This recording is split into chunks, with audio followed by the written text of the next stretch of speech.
খুব সহজেই কিভাবে একটা পুডিং পারফেক্টভাবে তৈরি করা সেই রেসিপিটাই শেয়ার করব তোমাদের সাথে আজকের এই ভিডিওতে। হাই এভরিওয়ান, আসসালামু আলাইকুম, it's me Sinthia and welcome back to our new video. I hope guys তোমরা সকলে অনেক ভালো আছো। আলহামদুলিল্লাহ আমিও অনেক ভালো আছি। চলো আজকে একটা ইজি ওয়েতে ক্যারামেল পুডিং রেসিপি শেয়ার করা যাক তোমাদের সাথে। ক্যারামেল পুডিং বানানোর জন্য ফার্স্টে আমরা ক্যারামেলটা প্রিপেয়ার করে নিব। এই ক্যারামেলটা প্রিপেয়ার করার জন্য আমি ফার্স্টেই কড়াইতে 1 চামচ পরিমাণ চিনি দিয়ে দিলাম, বড় চামচ দিয়ে। তারপর এখানে 1 কাপ পরিমাণ পানি দিয়ে এটাকে অনবরত নাড়াচাড়া করলে 5 মিনিটের মধ্যে এই ক্যারামেলটা সুন্দরভাবে রেডি হয়ে যাবে। আর অবশ্যই ক্যারামেলের কালারটা গাঢ় হয়ে আসার আগে কিন্তু নামিয়ে নিতে হবে, কেননা এটা গাঢ় হয়ে যাওয়ার পর কিন্তু বেশি কালচে হয়ে যাবে। তাই অবশ্যই ট্রাই করতে হবে যেন হালকা কমলা কালার আসার সাথে সাথে এটা আমরা নামিয়ে নিব, তাহলে কিন্তু ক্যারামেলের কালারটা একদম পারফেক্ট ভাবে চলে আসবে। তারপর আমরা যে বাটিতে পুডিংটা প্রিপেয়ার করব সেই বাটিতে ক্যারামেলটা এভাবে দিয়ে সেট করে নিব। এখন আমরা পুডিং বানানোর জন্য ডিমটাকে প্রিপেয়ার করে নিব।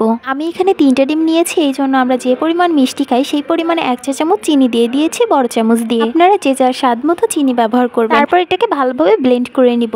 এখন চলো তোমাদের সাথে একটা টিপস শেয়ার করি। এই টিপসটা কিন্তু তোমরা কেক বেক করার সময় কিংবা পুডিং বেক করার সময় কাজে লাগাতে পারো। অনেক সময় কিন্তু বাসায় ভ্যানিলা এসেন্স থাকে না, শেষ হয়ে যায়, তখন ডিমের আষ্টে গন্ধটা দূর করার জন্য তোমরা কিন্তু 1 চামচ পরিমাণে লেবু ব্যবহার করতে পারো। এই লেবু দেওয়ার ফলে কিন্তু এর কোনো স্বাদের হেরফের হবে না, বরং ডিমের যে একটা আষ্টে বাজে স্মেল রয়েছে এটা কিন্তু দূর হয়ে যাবে। তারপরে ডিমের সাথে চিনিটা মিক্সড হয়ে গেলে আমি কিন্তু এটাতে দুধ অ্যাড করেছি, 1/2 লিটারের একটু কম। দুধটা জাল করে ঘন করে নিয়ে তারপরে কিন্তু ঠান্ডা করে এটার সঙ্গে অ্যাড করে দিতে হবে। যদি দুধটা আমরা গরম অবস্থায় অ্যাড করে দিই তাহলে কিন্তু দুধ আর ডিম একসাথে মিক্সড হয়ে এটা কেটে যেতে পারে বা ছানা হয়ে যেতে পারে। তাই আপনারা চেষ্টা করবেন দুধটা ঠান্ডা করে অ্যাড করার জন্য। দুধ আর ডিম একসাথে অ্যাড করা বা মিক্সড করা হয়ে গেলে আমি কিন্তু এই দুইটাকে ক্যারামেলের উপরে দেওয়ার আগে ছেঁকে নিব। ছেঁকে দেওয়ার ফলে কিন্তু দুধে যে সরটা ছিল কিংবা ডিমের যে অংশটা মিক্সড এই জায়গাটার পুডিংয়ের ভিতরে ফাঁকা হয়ে থাকবে না, পুডিংটা পুরো মিহি হয়ে সেট হয়ে থাকবে। পরে এই তো এটাকে আমি চুলাতে মেক করতে দিয়ে দিলাম। ফার্স্টে এটার উপরে আমি একটা সাদা কাপড় বা টিস্যু ব্যবহার করেছি, তার উপরে স্ট্যান্ড দিয়ে পুডিংয়ের বাটিটা দিয়ে একটা বড় ঢাকনা দিয়ে ঢেকে তার উপরে একটা ভারী পাথর বা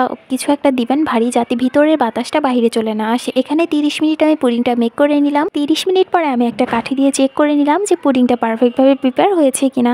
যদি পারফেক্টভাবে প্রিপেয়ার না হতো তাহলে কিন্তু কাঠিতে লেগে থাকতো, আর যদি পারফেক্টভাবে প্রিপেয়ার হয় তাহলে কাঠিতে একটুও লাগবে না।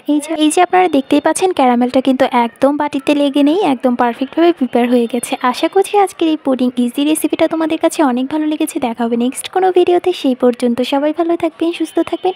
আর পেজটাকে ফলো না করে দিলে এক্ষুনি করে দিবেন। আর চ্যানেল থেকে দেখে থাকলে ছোট একটা সাবস্ক্রাইব করে দিবেন। আই হোপ ভিডিওটা অনেক ভালো লেগেছে। দেখা হবে নেক্সট কোনো ভিডিওতে। আল্লাহ হাফেজ।